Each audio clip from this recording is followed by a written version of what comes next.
There are shades of barbarism in 20th century Europe which would once have amazed the most barbarous of barbarians. At a time when the instruments of constructive change had outstripped anything previously known, Europeans acquiesced in a string of conflicts which destroyed more human beings than all past convulsions put together.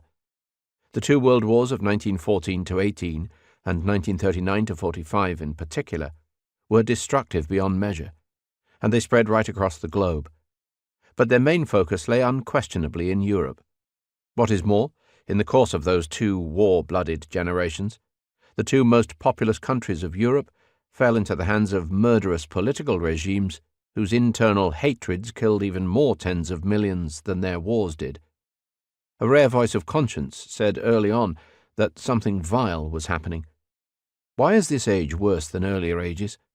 In a stupor of grief and dread, have we not fingered the foulest wounds and left them unhealed by our hands? In the west, the fading light still glows, and the clustered housetops glitter in the sun. But here death is already chalking the doors with crosses and calling the ravens, and the ravens are flying in.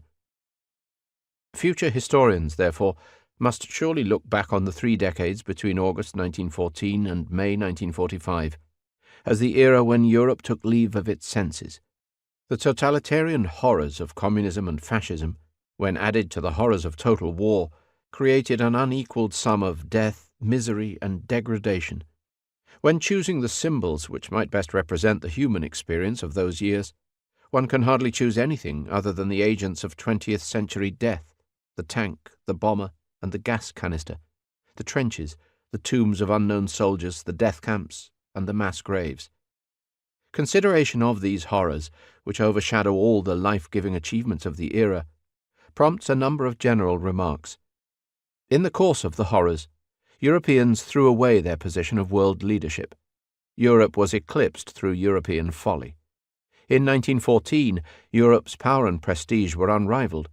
Europeans led the field in almost any sphere one cared to mention: science, culture, economics, fashion.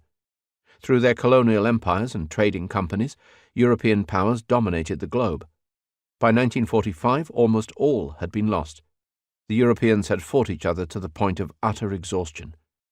European political power was greatly diminished. Europe's military and economic power was overtaken. European colonial power was no longer sustainable. European culture lost its confidence. European prestige and moral standing all but evaporated. With one notable exception, every single European state that entered the fray in 1914 was destined to suffer military defeat and political annihilation by 1945. The one country to avoid total disaster was only able to survive by surrendering its political and financial independence.